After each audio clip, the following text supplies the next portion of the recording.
మాడుగులని ఉత్తరాంధ్రలో అయింది ట్రాన్స్ఫర్. అక్కడికి వెళ్ళటం నాన్నగారికి ఇష్టం లేదు. సో లాంగ్ లీవ్ పెట్టేశారు. ఆయన 3 monthsలో చాలా దిగాలు పడిపోయేవారు, ఒక డిప్రెషన్ గురయ్యేవారు.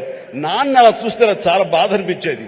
నాన్న, మీకు దేవుడి మీద నమ్మకం లేదు, కానీ మీరు హనుమంతుల వారిని హనుమాన్ చాలీసాని 108 సార్లు చదువుతూ అలా చేయండి.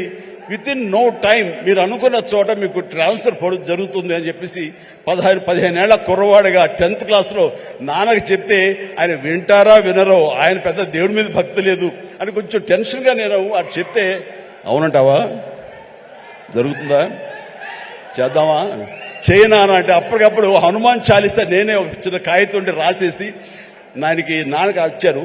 నాన్న 2-3 సార్లు చదివారు. ఆ తర్వాత 108 సార్లు ఆయనకి చిట్టి గారెలు ఆయన మెళ్ళో వేసి 108 గారెల్ని, ఆ తర్వాత మార్నింగ్ నుంచి ఈవినింగ్ మధ్యాహ్నం వరకు అయిపోయింది. అలా చదివేవాళ్ళు.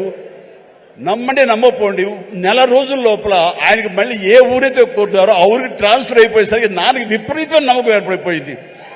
చెప్తుంటారు, నాకు గురువు ఎవరో కాదు, హనుమంతుడికి పరిచయం చేసిన గురువు మా పెద్ద అబ్బాయి, మా శంకర్ బాబు అని. నాకు చాలా ఆనందం వేసింది. నాన్న లాంటి ఒక కమ్యూనిస్టు భావాలు ఉన్నటువంటి ఒక నాస్తికుడిని నేను ఈ రకంగా దైవభక్తుడిగా మార్చానని చెప్పేసి అక్కడి నుంచి మా ఇంట్లో మా కులదైవం ఆంజనేయ స్వామి అయిపోయారు.